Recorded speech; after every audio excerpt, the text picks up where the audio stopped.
বর্তমান সময়ের জনপ্রিয়তা কাফি সাহেব। আজকে ভিডিওর মূল পর্যায়ের বিষয় হচ্ছে কাফি ভাই। কারণ বিষয়টা সারা বাংলাদেশ কিন্তু একটা মাতামাতির মধ্যে চলে আইছে, বুঝছেন। এই যে কাফি ভাই কি না কি করছে, কারণ আমি তো তেমন কিছু বলতে পারবো না, আমি তো তেমন কোনো ধরনের সেলিব্রিটিও না।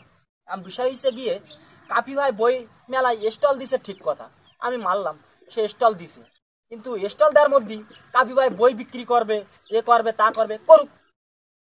এই সাধারণ মানুষের যে কেন এত মাথা ব্যথা বুঝি না, কিন্তু একটু দোষ কাফি ভাইয়ের আছে। যদি বলেন কেন, আমি না বলেও পারি না। কারণ বই মেলায় বই বিক্রি করতেছিস, বই বিক্রি কর, কিন্তু তোর এই যে মেয়েদের হাতে গোলাপ নেওয়ার দরকার কি, এই হাতে হাত দেওয়ার দরকার কি, এই যে ঠাসাঠাসি ঢোলাঢুলি, এইটা নিয়ে কিন্তু মূলত কাফি ভাইয়ের একটা বর্তমান সময় দুর্নাম ছড়াইছে। আর যাই হোক, এই যে একটা দুর্নাম ছড়াই গেল, এইটা কিন্তু খুব একটা খারাপ কাজ। বই মেলায় যদি ভালোভাবে বই বিক্রি করতো কাফি ভাই, আমি যতদূর জানি কাফি ভাই একজন বিশাল সেলিব্রিটি, এটা না বললেই নয়। আমি কিন্তু তেমন কোনো ধরনের সেলিব্রিটি না, এবং কাফি ভাই নিয়ে কথা বলার মতো যোগ্যতা কিন্তু আমারও নাই, আমি কিন্তু না বললেও নয়। বর্তমান সময় সোশ্যাল মিডিয়ায় ঢুকলেই দেখতে পাচ্ছি কাফি ভাই আর কাফি ভাই আর কাফি ভাই, জানে যায় শুধু এক কাম অকাম কুকাম, এই করছে ওই করছে। এই যে একটা কাহিনী বেঁধে গেছে, এইটা নিয়ে একটা কেমন যেন একটা লাইক দিস নিজের কাছে। কাফি ভাইয়ের মতন আমার কিন্তু কোনো কুত্তা টুত্তা নাই। আমার এই প্রাক্তন আছে একটা, এই মুরগির বাচ্চা আর এই কয়েল। এই প্রাক্তনের মাঝে মধ্যে আমি একটু পাতা খাওয়াই, খা খা তুই খা খা খা, দেখছেন এই খাচ্ছে। মূল যে ঘটনাটা ঘটতে গেছে এইটা হলো বিষয়, এই যে প্রাক্তন থাকাকালীনও কাফি ভাই একটা ডোলাডলি করতেছে, মানুষের মধ্যে কিন্তু মূলত এই সিম্পেথিটা বেশি কাজ করতেছে।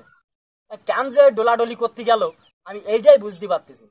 তার মধ্যেই একটা মানুষ কিন্তু দোষ গুণ সব রকম মিলাই থাকবে, সব চরিত্রের থাকবে, কিন্তু আমার কথা হলো গিয়ে সব চরিত্রের মধ্যে কেন এই মহিলা চরিত্রই উনি জড়াই গেল। একজন সেলিব্রিটি মানুষ, কি একটা দূর দূর সি এরকম একটা অবস্থা, এটা মোটে বলার মতো না।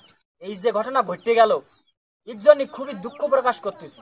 এই যে বিষয়, এটা কিন্তু খুব খারাপ লাগতেছে। কিন্তু এর ভিতরে আরেকটা কাজ হয়েছে, কিন্তু কাফি ভাই দেখতেছি যে কাফি ভাইয়ের এক পর্যায়ে বাড়িঘরটা ধরাই দিছে।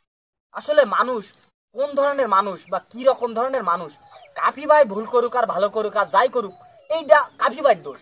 কিন্তু কাফি ভাইয়ের বাবা মা তো আর কোনো দোষ করে নাই। এই যে বাড়িঘরদের পড়ায়ে হুড়ুম দালাম কইরা ভাঙিচুরি সব একেবারে শেষ তছনছ করে দিছে। কাফি ভাই কিন্তু একখান কথা কইছে, এই বাংলাদেশের জনগণের থেকে কিন্তু উনি এই ঘর বুঝে নিবে যেভাবে হোক, নালে সরকার উপদেষ্টা সবাই কিন্তু এই ঘর বুঝাইয়া দেওয়া লাগবে। কারণটা কি জানেন, কাফি ভাই কিন্তু প্রচন্ড রাগান্বিত। তিনি বলেছে যে আমার ঘর বুঝাইয়া দেওয়া লাগবে। উনি কিন্তু বৈষম্য বিরোধী ছাত্র আন্দোলন একজন সমন্বয়ক ছিল। অর্থাৎ কাফি ভাই সম্বন্ধে একটু কথাবার্তা বলতে গেলে আপনারা কিন্তু একটু হিসাব কিতাব করে বলতে হবে, বুঝছেন। কারণ বিষয়টা হচ্ছে, একজন মানুষের একজন প্রাক্তন থাকা অনেক ভালো, কিন্তু 2 4 জন 5 জন প্রাক্তন যদি থাকে, সেখানে কিন্তু খুব একটা অশান্তি লেগে যায়। দেখছেন, আমার কিন্তু তেমন কোনো প্রাক্তন নেই, আমার একজনই প্রাক্তন। এই যে আমার প্রাক্তন দেখছেন আপনি, এই প্রাক্তন ছাড়া আমার দ্বিতীয় কোনো প্রাক্তন আর নাই। কিন্তু বিষয়টা হচ্ছে, আমার কষ্ট এই জায়গায়, আপনারা কাফি ভাই নিয়ে পড়ে আছেন কেন আমি এটাই বুঝতেছি না। বই মেলায় বই বেচুক আর ছাই করুক, হ্যাই করুক, তাই করুক, করুক গে যাক, আমাদের কথা বলার দরকার কেন, উনি ওনার মতো চলুক। কিন্তু এই যে সাধারণ মানুষের এত কথোপকথন এই যে সোশ্যাল মিডিয়ায় মোটে ঢুকাই যাচ্ছে না এই কাফি ভাইয়ের কারণে। কারণ বিষয়টা হচ্ছে গিয়ে, উনি কিন্তু একজন সমন্বয়ক মানুষ। কারণ বিষয়টা হচ্ছে, উনি কিন্তু ওনার একটা দায়িত্ববোধ আছে। এখন উনি এই ঠেলাগুতু মারুক না হেলাগুতু মারুক, যা পারে করুক গে যাক, আমরা কোনো কথা কব না। আর যদি কথাও কইছেন, তাহলে কিন্তু একটা বিশাল একটা প্রবলেম পড়ে যাবেন। কারণ একজন সমন্বয়কের নামে যদি আপনি আউল ফাউল বলতে থাকেন, তাহলে কিন্তু যখন ইজ্জতে ঘা লেগে যাবে না, তখন কিন্তু একটা এলাই কারখানা করে ফেলাবে। কাফি ভাই কাফির বা কার মতো যা পারে থাকুক গে যাক, এইটা নিয়ে কোনো কথা কবেন না, কিন্তু আমরা আমাদের মতো থাকবো। কথা হচ্ছে এই যে আমার এই প্রাক্তন, এই যে দেখছেন আমার এই প্রাক্তনরে আমি খাওয়াচ্ছি, দেন কত সুন্দরভাবে এই প্রাক্তন খাচ্ছে।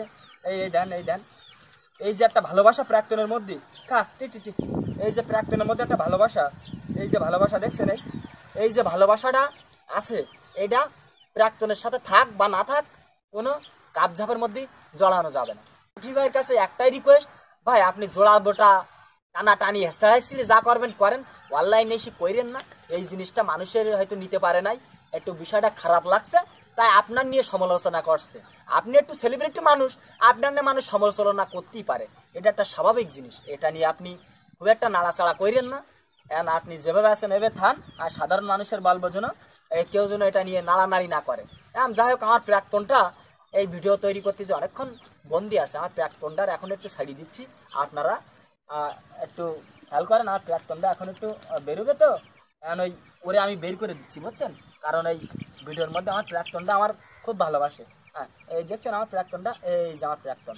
এই বিষয়টা হচ্ছে, আর আজকের মতো আপনারা সকলে সুস্থ থাকুন, ভালো থাকুন।